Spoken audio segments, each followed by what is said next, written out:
안녕 안녕 바바바예요. 이름으로 알아보자. 우리 친구들이 좋아하는 애니메이션이나 장난감 이름에 숨겨있는 뜻을 알아볼 거예요. 오늘은 신비 아파트에 나오는 귀신들의 이름을 알아보는 첫 번째 시간이에요.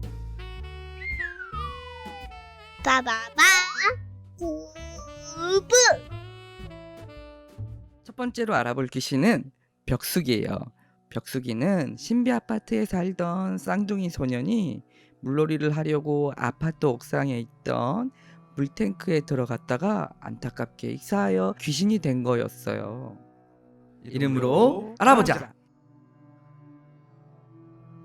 풀을 벽, 물수, 귀신, 귀.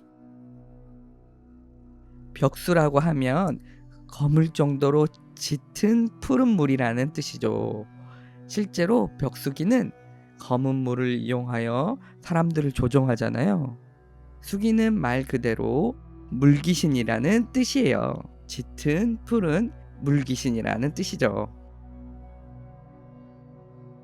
억울하고 안타깝게 물에 빠진 영혼이 물귀신이 된다고 하네요. 물귀신은 물가에 온 사람들을 홀려서 물속으로 데려가기도 하고, 물 안에 들어온 사람을 물속으로 강제로 잡아당겨서 자기와 같이 익사하도록 하는 무서운 귀신이에요. 이렇게 무서운 귀신이지만 물귀신 작전이라는 말이 있을 정도로 흔하게 들을 수 있는 귀신이죠. 벽수기도 물귀신인 만큼 사람을 홀리거나 물속으로 잡아 끌기도 했는데요.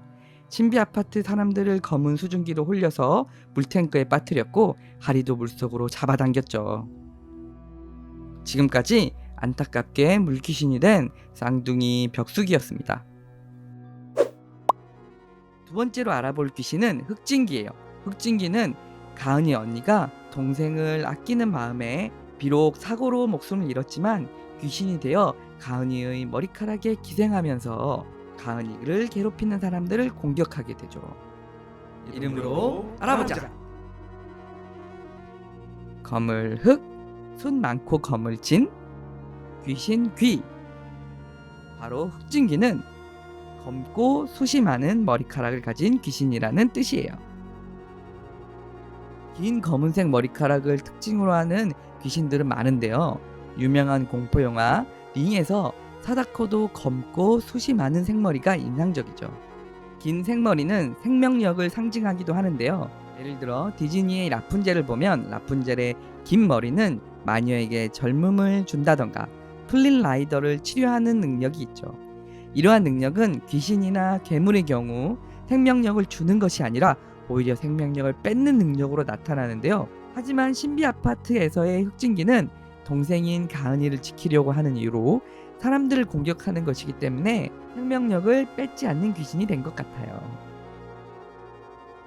지금까지 동생을 사랑하여 죽어서도 가은이를 지켜준 흑진기였습니다.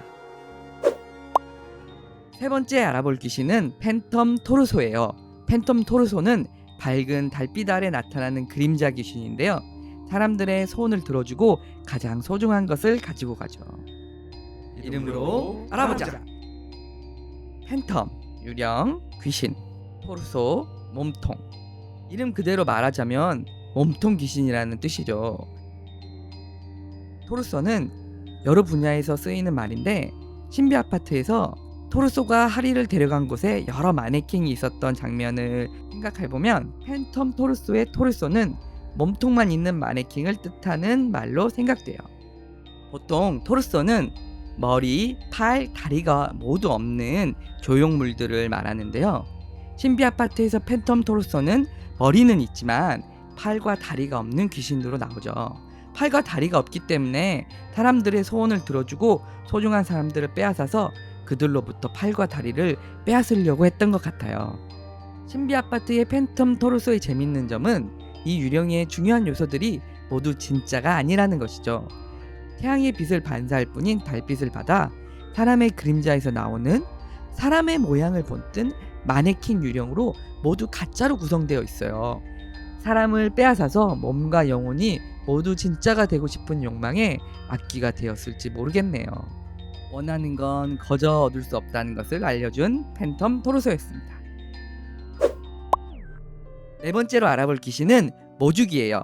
모주기는 거미 귀신으로 어린이날이 다가오면 창문을 통해서 어린아이들을 잡아가는 귀신이에요. 이름으로 알아보자. 어미 모, 거미 주, 귀신 귀. 모주기는 어미 거미 귀신이라는 뜻이죠. 모성애가 강한 어미 거미라는 의미와 민준이 어머니와 거미의 영혼이 섞인 귀신이라는 의미를 동시에 갖는 이름이에요. 거미는 모성애가 강한 동물인데요. 새끼들이 알에서 깨어날 때까지 알주머니를 안고 다니는 거미가 있는가 하면 젖을 먹이는 거미, 심지어 어미 거미 자신의 몸을 먹이는 거미도 있다고 하네요. 민준이네는 민준이와 어머니 단 둘이서만 살고 있었는데요. 민준이 어머니는 민준이를 구하고 떨어지는 순간에도 자신 없이 혼자 될 민준이를 걱정합니다. 이렇게 민준이의 걱정하는 마음이 컸던 민준이 어머니와 강한 모성애를 가진 거미의 영혼이 섞여 귀신이 된 모주기는 신비 아파트에 사는 아이들을 납치하는데요. 사실은 자신의 아이인 줄 착각하고 보호하려고 했던 거예요. 영혼이 섞이면서 안타깝게 지능은 거미 쪽을 따라갔나 봐요. 모주기와 비슷한 귀신으로는 일본의 조로구모가 있는데요. 일본의 조로구모는 인간 여자로 둔갑하는 거미 귀신이에요. 이 거미 귀신은 모성애보다는 거미줄로 사람을 엮는 것과 관련된 이야기들이 많은 귀신이에요. 지금까지 어머니의 사랑을 알려준 모주기였습니다. 다섯 번째로 알아볼 귀신은 이드라예요. 원래 사당 안에 족자에 공인되어 있었는데 등산객이 그 족자를 스마트폰으로 찍게 되고 그 스마트폰에 기생하게 되죠. 이름으로 알아보자. 이드라. 이드라는 크툴루 신화에 나오는 강력한 신인데요. 이 크툴루 신화는 하워드 필립스 러브크래프트라는 사람이 시작해서 어거스트 델레스라는 사람이 정리한 가공의 신화라고 해요. 여기서 이드라는 우주가 탄생하기 전부터 존재했던 강력한 신인데요. 지구에 생명이 발생할 때 지구에 도착한 신이라고 합니다. 신비 아파트의 이드라는 스마트폰을 통해 하리를 조종하고 죽이려고 하는데요. 사람들을 유혹하는 사악한 악귀예요. 하얀 옷에 긴 머리를 내려뜨린 네모난 눈을 하나 가진 귀신이죠. 크툴루 신화에서 이드라는 다른 신들과 달리 인간들에게 호의적인 신으로 그려지는데요. 사람들에게 나타날 때는 아름다운 소녀의 모습으로 나타난다고 하니 신비 아파트의 이드라와는 많이 다르죠. 하지만 비슷한 점도 있는데요.